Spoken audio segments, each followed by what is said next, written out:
Me too. Like, The album that saved Def Jam. Oh, 100% did.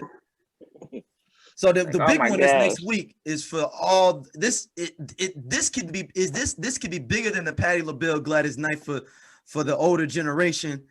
Isley Brothers versus Earth, Wind, and Fire. I'm there for it. Don't get it twisted. Get your linens. Get your linens. Like, if y'all ever been to a Charlie Wilson concert and you like the young cat and you see like where like the older couple, like they've been waiting for this night to go out. Like, you know, like they didn't went to go months. They didn't, you know what I'm saying? He didn't wash the truck. Andy. He didn't wash the F-150. You know, I'm gonna take your mom out this weekend. You know, your mom want to go. So I'm gonna take you know, Charlie out. coming and everything. We gonna do it up. And you can tell the ones that kids are adults because they like, you know, I mean, they are like, yo, we go. I got my Viagra, and they, you know, they grooving. You like, okay, they are ready. The empty nesters. Yep. I need, like, it's gonna be an amazing night because I saw Ronald Isley at. There was a Matthew Dickey like anniversary thing in St. Louis. Was that the Fox? There. It was at the Fox. Yeah, I remember that. Yeah. And he had this coat that he had on, this white fur coat situation he had on. I need to see what coat this man is gonna have on during the Zoom. I mean, I need to. I feel like I'm not saying that there is any beef between the two of them, but I would. It'd be dope if you find out there was some beef. Like, if people was kind of. Like, if we just didn't know that then. We just didn't know that they didn't get along. Like, and we just didn't know that they didn't get along. Like, I feel like it's one of them old men carry a blade on them, so somebody might get cut. Oh yeah, somebody got a blade. Like, you find out Ernie stole somebody's guitar or before a show for they couldn't perform. This is what I'm talking about. Like, there's so many opportunities for ridiculousness during this night. Somebody gonna fall asleep. Now, you know, there is potential beef there though now that nobody's talking about, but that can get real messy. And this one's new.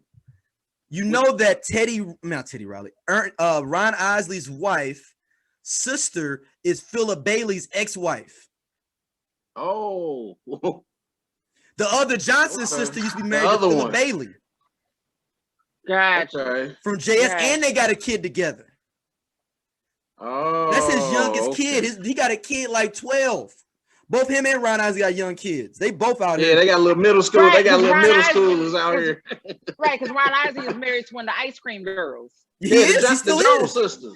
The Jones sisters. That's what I'm saying. I'm saying the other it's the Johnson sisters. The other Johnson sisters was married to Philip Bailey. So that can get real, and I didn't even know they was divorced. I was just randomly Googling because I got a horrible life that just wants to go down rabbit holes of people's personal lives that are older, not young people. I like to find out what happened to like Diane Carroll, like who was she was kicking with at 52, you know, like stuff like that. I don't want to know the new stuff. I want to know the messy old players. But is Mr. Biggs coming to the battle? Oh, does he? Can we afford him to come out with Mr. Biggs? Can we give him a pass to come out with that? Is Mr. Biggs gonna be at the battle? That's a tough one for Ron to go on because the crowd can kind of go against you with the R. Kelly stuff. Yeah, but then they love it. Ron may be so old he don't care. He won. I think you might get Contagious. Or the one with Contagious. He can do Contagious without even having to get into what he can do it without. What's the one with Kelly Price? When he the guy from Best Friend. Yeah, the Best Friend. Best Friend remix. That's the remix too. Hey, that joint right there, man. I every time I hear, I just holler and like how you doing, Mr. Biggs? What the hell is going on? What you mean? What's going on? It's amazingly horrible writing. Yes, like reality. But good singing. But good singing though. It's horrible writing because like even with Contagious, that's all the lyrics of the song. It's not amazing writing. There's nothing incredible about that fucking song at all. This is not going to make it to the Songwriters Hall of Fame. the dramatic effect. It's the story of it. It's the story of it. And they built a whole thing around it because they have like at least 7 songs together. Y'all know that, right? Yeah. Yeah. And so you got to think about it all started when they left them in the desert. Right. It all starts with I Can't Sleep. No, down low. Down low. It was down low. Down low. Thank you. And then down low remix. Then it was that up tempo song where the Isley Brothers on the boat. Yeah, damn. And that was just Mr. Biggs on there. And R.Kelly showed up at the end, or it might be Kelly Price actually after that. Yeah, they built a great storyline. It's a whole great storyline. He was the Godfather, and then he came back with Shantae Moore.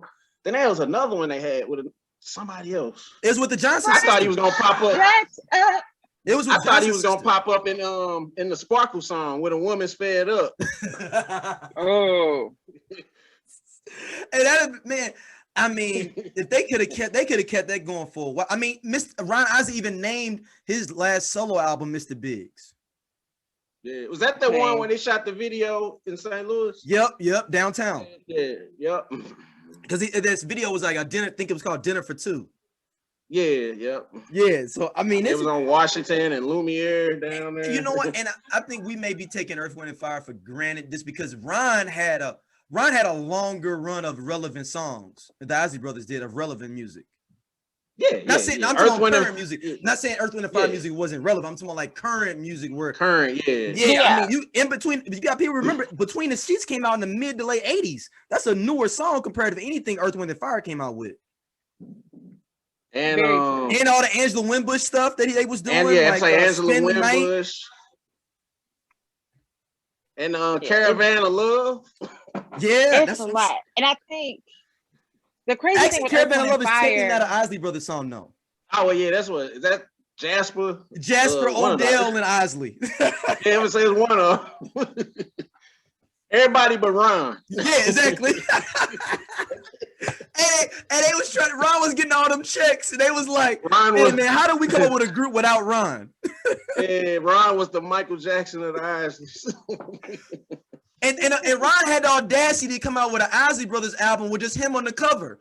If you go back, it's the one with Spend the Night on there. It's just him. That was on the one cover. in the 80s. That was the one that came out in the 80s. Like 85. Yeah, my mom had it. Shout out to Angela Winbush. She was writing all that newer Isley stuff that was popping in the 80s. Yeah. She was writing all that stuff. She had it a lot. But go ahead, Stacey, you were saying something? No, I was gonna say with Earth, Wind, and Fire. So I didn't grow up listening to them. Like, you know, people's parents play stuff in the background. Like, I didn't hear them or like really get like any kind of appreciation for them until like I was much older. So like certain songs don't resonate with me. But I do think that with the Isley Brothers, by Ron Isley having current songs, it did bring that newer generation of people into it. And then even with what song samples In Between the Sheets? Oh, you talking Biggie, Big Papa. And then Ice Cube sampled them too. It was a good day. So that continues to keep them relevant. If somebody wants to look up, like, man, what song is that? It just takes them back to that. And I mean, not to say that Earth, Wind, and Fire has not been sampled, but Isley Brothers is probably the most sampled R&B group of all time, though. I think. Right. I think somebody had an article about that. Yeah, I think that's what that is. So I think it'll be dope. I think it'll be, like I said, grandparents gonna be up, scooting and booting. And it's gonna be some two-stepping going on. Too. I think it's at 2:00. I think it's early. Yeah, it gotta be, man. It better not be at no 7. Like, I'm sure it is. Like, Granny gotta watch Touched by an Angel. She gonna be in bed by 8. Patty and Gladys had us up about 9-10 o'clock. It's like, man. They were sleepy. They were sleeping. They were sitting on stage nodding off. Right. I'm like, we still here. If Dionne Warwick showing up, they was like, oh, it's somebody else here. What you doing here, girl? Man, listen, they were ready to go. So y'all better have it at 2:00. Right, they're gonna have it right after church, after Sunday dinner. Right after Sunday, you know they hit that sizzle at about 3 o'clock. It's gonna be right at that time. Yeah. Make sure that you can have your greens on in the background. It's gonna be a great night. Yeah, so I think and what is it? On Easter I'm excited for it. On Easter Sunday. No, so which everybody automatically gonna be dressed up. Actually, wait. Like to that point, I actually do need to check and see what the hell time that is, because you can't be Easter service go late, so they're gonna have to